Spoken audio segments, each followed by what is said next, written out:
I used to believe my wife Sarah and I were the definition of a flawless marriage. At least, that's how it looked from the outside. We owned a lovely house, were raising two amazing children, and shared a life others would likely admire. Yet over the last several months, a quiet unease settled into my chest. A sense that something wasn't right. The changes began subtly. She started arriving home later than usual, carrying a faint scent of men's cologne that didn't belong. To me, her phone became something she protected obsessively, always placed screen down, never far from her reach. Whenever I questioned her, she brushed it off with a smile, telling me I was imagining things. The late hours, she claimed, were due to demanding projects at the architecture firm. As for the unfamiliar smell, just a new car freshener, nothing more. I wanted to accept her explanations. I truly did. After 15 years together, trust had always been the bedrock of our relationship. But deep inside, that instinctual alarm that warns you when danger is near refused to quiet down. It was screaming louder every day. One night, Sarah told me she was heading out for an evening with her friends. She took extra time getting ready, looking more stunning than she had in months. Before leaving, she gave me a brief kiss on the cheek. Quick, almost mechanical, and walked out the door. Our kids were spending the weekend with their grandparents. Leaving the house unnervingly quiet, that emptiness only made my thoughts darker. I tried putting on a movie, hoping it would pull my attention away, but my mind wouldn't cooperate. Every small contradiction replayed on a loop. Her distant glances, the forced laughter that no longer reached her eyes, the growing distance I couldn't explain. My stomach twisted painfully. Was I imagining things, or was I watching my marriage fall apart?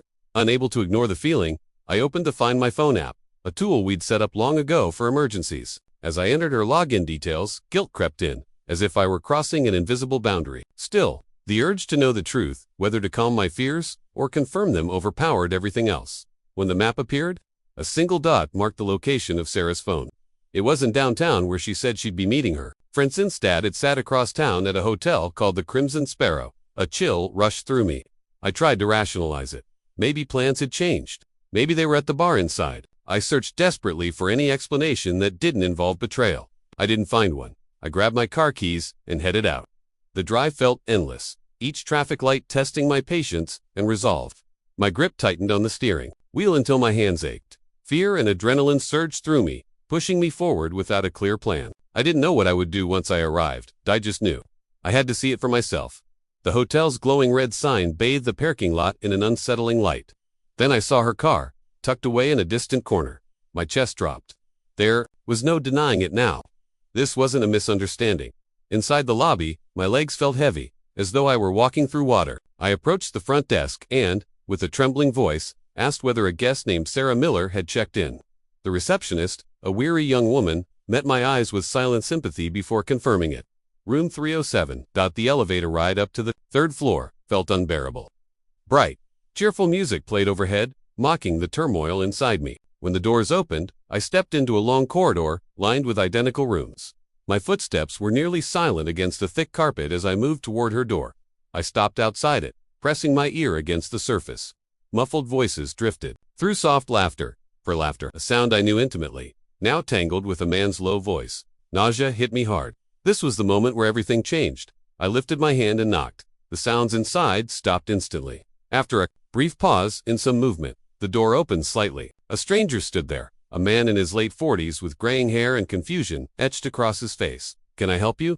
he asked, standing just behind him. I saw her. Sarah. She was wrapped in a hotel robe, her hair tangled and unkempt, her expression frozen in raw, unmistakable fear. The instant our eyes locked, everything we had built collapsed in that single second. The truth hit all at once. The man at the doorway wasn't a stranger. He was her supervisor. Mark.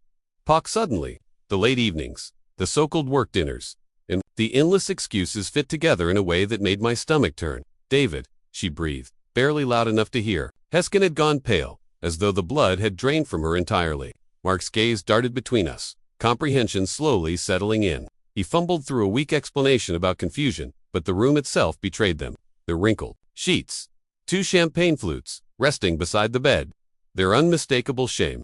It felt unreal, like stepping into a horrifying dream I couldn't wake from. I didn't raise my voice. I didn't lash out. Instead, a strange calm washed over me, as if I were watching my own life unravel from a distance. I stared at Sarah, the woman I had shared years with, the mother of my children, Anne felt as though I was looking at someone I had never met. How long? I asked, my tone empty and emotionless. She couldn't face me.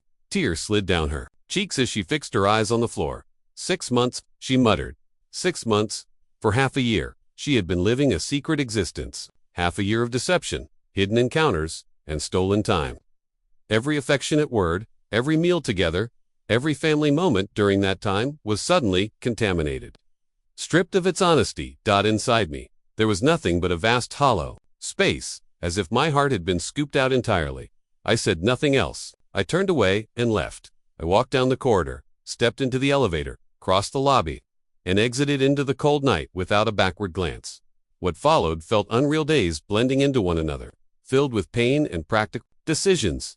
I checked into a hotel, unable to remain in a house that no longer felt like home. Then came telling the children.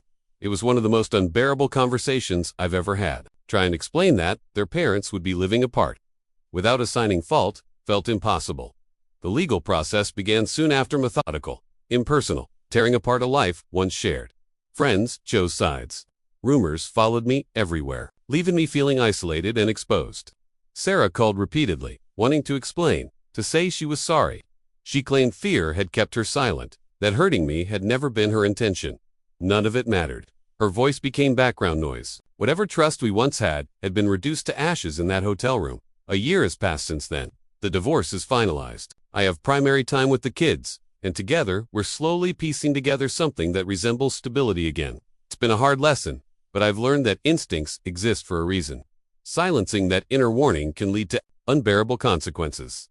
The truth Sarah was so afraid to face didn't just wound me, it dismantled the very family she said she cherished. Healing isn't quick, and some days feel heavier than others. Still, I'm learning to rely on my own judgment again. I've come to understand that while honesty can shatter you, living inside a lie is far more destructive. This story is painful, but it's also about endurance, about finding amid ruin and learning to listen to that quiet inner voice, even when the truth it carries is terrifying. Thank you for hearing me out.